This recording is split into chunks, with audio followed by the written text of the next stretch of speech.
3-4, Paul dit, certains disent parmi vous, je suis de Paul, d'autres, je suis d'Apollos. Et Paul leur dit, en disant cela, n'êtes-vous pas charnels? Car Paul et Apollos ne sont que des serviteurs que Dieu a envoyés, par le moyen desquels il vous a fait connaître sa vérité. Alors, quand on apprend ces chants, quand on lit ces choses-là, qu'on ne peut pas dire qu'on est de Paul ni d'Apollos, ça veut dire actuellement qu'on ne peut pas dire non plus qu'on appartient à telle religion. Vous savez, il y a quelques jours, je crois que c'était avant-hier, j'ai pris le thé. On était dans un salon de thé avec des amis témoins de Jéhovah que j'ai, et je leur ai dit, mais ils ne comprennent pas pourquoi je me suis éloigné de leur organisation. Et je leur ai mentionné toutes sortes d'arguments, mais vous savez très bien que les gens, quand ils sont convaincus, ils n'utilisent pas forcément leur côté rationnel, c'est plutôt le côté émotionnel qui prime, et vous savez très bien que les émotions, par essence, ne sont pas rationnelles. Et donc, ils m'ont dit, oui, mais tu comprends, parce que je leur ai dit, comprenez, si vous suivez des faux enseignants, vous aurez tout de même à en rendre compte.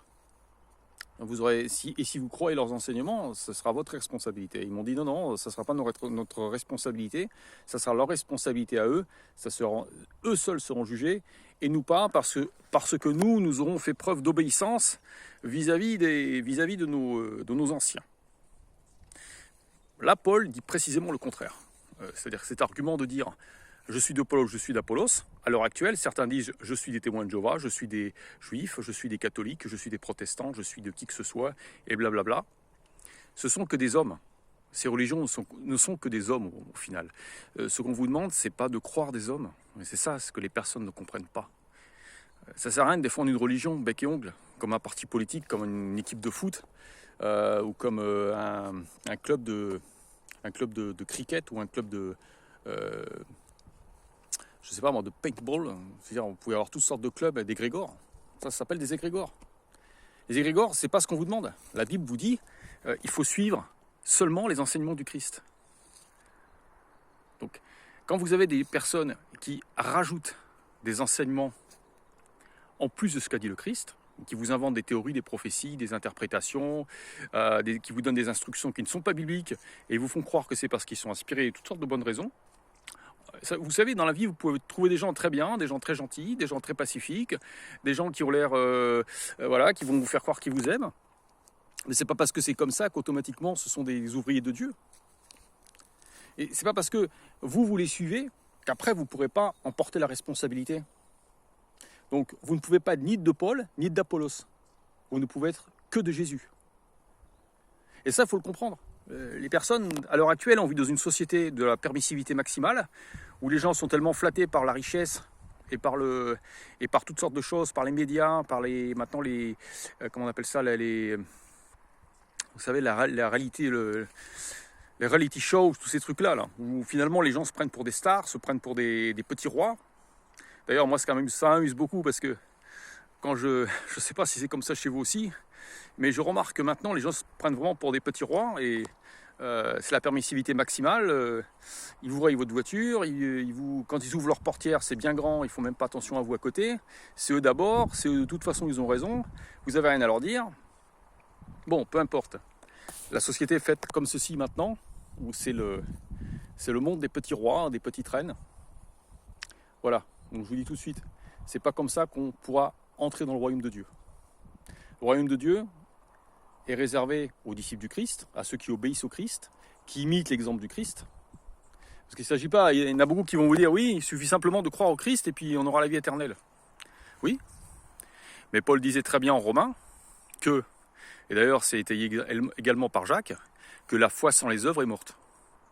Ça veut dire que si vous dites que vous croyez, mais que vous n'avez pas si vous n'avez pas un comportement, une attitude différente de ceux qui ne croient pas en Jésus, finalement ça ne sert strictement à rien. Donc vous pouvez croire, mais si à côté vous êtes fornicateur, si à côté vous êtes voleur, si à côté vous êtes assassin, puis qu'après vous dites non, ça fait rien, Dieu va me pardonner parce que je crois en lui, ça suffit pas ça. Et donc c'est toutes sortes de mauvaises foi. Et ça, c'est des interprétations que vous donnent les religions. Quand je discute avec les TJ, les témoins de Jéhovah, ou les gens qui disent non, il n'y a pas d'enfer, non, comment un Dieu d'amour pourra-t-il nous envoyer en enfer? C'est pas possible.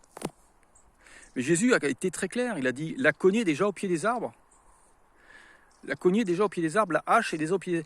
Les arbres, c'est qui? C'est nous. Est-ce que vous croyez que le fait de mettre une cognée au pied d'un arbre, est-ce que c'est un acte de bonté? Non, c'est un acte de justice. Dieu est un Dieu d'amour, certes, mais aussi un Dieu de justice.